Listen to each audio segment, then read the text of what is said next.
Now time for our Sunday Spotlight, this week shining brightly on Dr. Ben Carson, one of the top pediatric neurosurgeons in the country, who made quite a splash with his recent appearance at the National Prayer Breakfast, where with President Obama at his side, he had some choice words on political correctness and even the flat tax. Listen.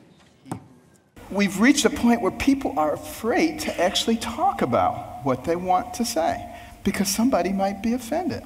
What about our taxation system? When I pick up my Bible, you know what I see?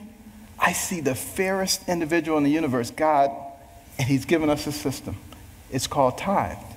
Now, we don't necessarily have to do it 10%, but it's principle. We're seeing the Wall Street Journal had a lead editorial saying, Ben Carson for president. Thank you for joining us. Well, thank you for having me. Typically, prayer breakfast speeches don't get this kind of attention. You've got more than 2 million views on YouTube of this speech. What do you make of this reaction? Well, I make of it the fact that before I gave that talk, I prayed and asked God to give me wisdom, what to say, what would resonate, what would be important. And, you know, I don't think it was particularly political. Some people do. I know they do. But to be able to express an opinion about something that is problematic. You know, I'm a physician. I like to diagnose things. And, you know, I've diagnosed some pretty significant issues that I think a lot of people resonate with. And, you know, I've just been kind of overwhelmed by the response, particularly a lot of older Americans who say they had given up on America. And, you know, what we really need is to be able to tone down all the rhetoric and be able to discuss things in a reasonable and rational way and come to conclusions rather than one side or the other side winning. If we can do that, I think there's real power in that. In your book, which came out more than a year ago, it was down quite a ways on Amazon. Now it's number 3 on the Amazon bestseller list. But I've got to tell you, I have never heard of somebody talking about the flat tax at a prayer breakfast. That was a pretty interesting...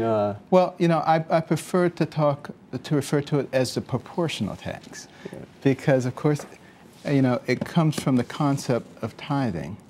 You know, if you make $1 gazillion, you pay $1 gazillion. If you make very little, you pay very little. But everybody contributes. What do you make of President Obama as a leader? I think he's a very talented politician. That sounds like faint praise. You obviously disagree with him. I mean, that was clear in your... There are a number of policies that I don't believe lead to the growth of our nation and don't lead to the elevation of our nation. And, you know, what I would like to do, I don't want to sit here and say all of his policies are bad. But what I would like to see more often in this nation is an open and intelligent conversation, not people just casting aspersions at each other. I mean, it's unbelievable to me, the way people act like third graders. And if somebody doesn't agree with them, they're this and they're that, and you know, and it comes from both sides, and it's so infantile. And I don't know how we're ever going to make any progress. Unfortunately, we're out of time. Before you go, though, I got to ask you. So, the Wall Street Journal, Ben Carson for president. You're retiring as a surgeon this summer. What do you make of it? Are you going to get into politics? It's not my intention to do that, but as I always say in every part of my life, I'll leave that up to God. That sounded far from ruling it out. Thank you very much, Dr. Okay. Ben Carson. Appreciate your time. You can read an excerpt from Ben Carson's book, America the Beautiful, at our website, abcnews.com/thisweek.